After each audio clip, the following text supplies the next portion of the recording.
گوری چٹی میں ٹورنٹو میں اپنی کار میں سفر کر رہا تھا کہ اچانک ایک گوری چٹی لال سرخ ہونٹوں والی خاتون نے مجھے روکا اور کہا السلام علیکم۔ میں حیران رہ گیا۔ آخر وہ مجھے کافی سینٹر پر لے گئی اور کہنے لگی پلیز آپ مجھے ضرور وقت دیں۔ میں تھوڑا پریشان ہوا۔ اس نے مجھے بتایا کہ اسے اردو آتی ہے بلکہ مسلمان بھی ہے۔ میں بولا کیوں نہیں۔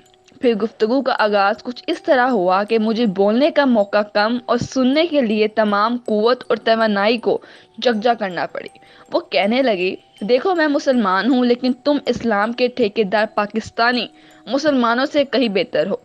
میرے دل میں حسد نہیں، بغض نہیں، کسی کا دل نہیں دکھاتی، کسی سے زیادتی نہیں کرتی، کسی کا حق نہیں مارتی، تمام اسلامی شاعر کا بھرپور ایمان کی حد تک پاس کرتی ہوں، اپنے اور خدا کے معاملات میں کسی کی دخل اندازی نہیں چاہتی، اپنے شوہر، گھر اور بچوں کی وفادار ہوں۔ وہ بلا تھکان بولی جا رہی تھی اور میں کسی مجرم کی ماند سر جھکائے اسے سنے جا رہا تھا۔ دل سے نکلی ہوئی آواز ہر کسی پر اثر کرتی ہے، شاید اس شہر میں بھی گرفتار ہو چکا تھا۔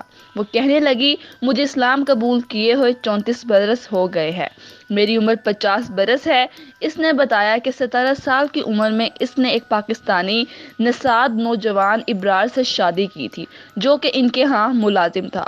وہ باقاعدہ تلاوت کرتا، نماز پڑھتا تھا اور دیگر مذہبی رسومات کی ادائیگی حسن نیت سے کرتا تھا۔ ہمارے ماحول میں ہر طرح کی آزادی تھی۔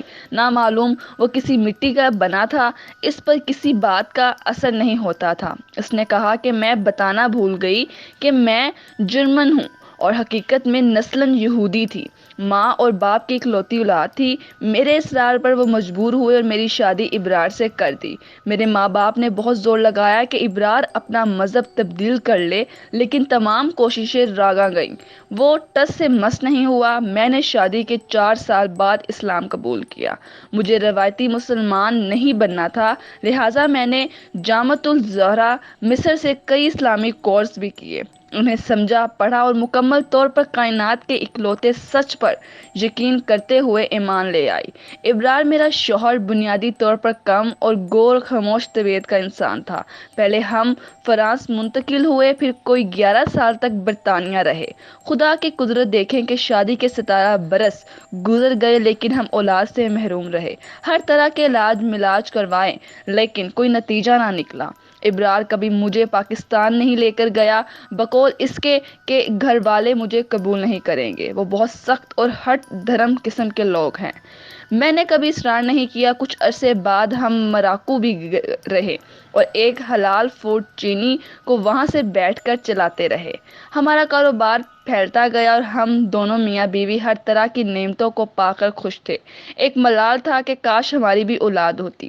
ابرار نے مجھے پاکستان سے کوئی دوائی لا کر دی، تعویذ بھی پہنائے اور کچھ قرآنی آیات کا باقاعدگی سے وظیفہ بھی بتایا۔ اقتدار پختہ ہو تو منزل آسان ہو جاتی ہے۔ میری گود ہری ہوئی اور اللہ تعالیٰ نے مجھے چاند سی بیٹی عطا کی۔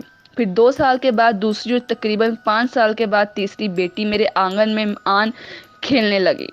وہ دن ہے اور آج کا دن کہ مجھے میرا شوہر چھوڑ کر کہیں بغیر بتائے چلا گیا۔ مجھے اولاد تو ملی لیکن خاوند کھو بیٹھی۔ کیا بیٹا پیدا کرنا میرے بس میں تھا؟ میں تو مجبور اور لاچار تھی۔ کیا بیٹیاں اولاد نہیں ہوتی؟ کیا اسلام ہمیں یہی تعلیم دیتا ہے؟ کوئی اسے سمجھاتا کہ ہمارے نبی پاک صلی اللہ علیہ وآلہ وسلم بھی 4 بیٹیوں کے باپ تھے، خدا نے نرینہ اولاد دے کر بھی واپس لے لی۔ اگر آپ صلی اللہ علیہ وآلہ وسلم چاہتے تو کیا خدا انہیں مایوس کرتا؟ ان کے ایک اشارے پر کائنات سر جھکائے رہتی ہے۔ اگر آپ نے خدا کی رضا کو اپنی رضا سمجھتے ہوئے اولاد نرینہ کی خواہش نہ کی تو پھر ہم کس نسل کے مسلمان ہیں؟ کہ آپ کے پاس کوئی جواب ہے؟ میں اپنی بیٹیوں کو نہیں چھوڑ سکتی۔ یقین مانیے کہ مجھے قطعی طور پر دکھ ہوا، تکالیف بھی برداشت کی، لیکن مستقل مزاجی کا دامن نہیں چھوڑا۔ کینیڈا میں رہتے ہوئے مجھے تقریباً 5 سال ہونے کو ہیں۔ میرے دل میں یہ رنجش ہے، جب بھی کوئی پاکستانی ملتا ہے تو اسے اپنا دکھڑا سناتی ہوں، کاش کہیں اسے ابرار واپس آ جائے۔ مجھ سے زیادہ آج اس کی بیٹیوں کو اپنے باپ کی ضرورت ہے۔ ماں ماں ہوتی ہے، آخر کب تک میں ان پر نظروں کا پہرا لگائے بیٹھی رہوں گی؟ میری درخواست ہے اس پاکستانی 3 بچیوں کے باپ سے کہ اگر وہ زندہ ہے تو اپنے گھر لوٹ آئے۔ بیٹی رحمت نہیں، زحمت نہیں، رحمت ہوتی ہے۔ میں نہیں کہہ رہا، بلکہ یہ تو ہمارے پیارے پیغمبر صلی اللہ علیہ وآلہ وسلم نے فرمایا ہے۔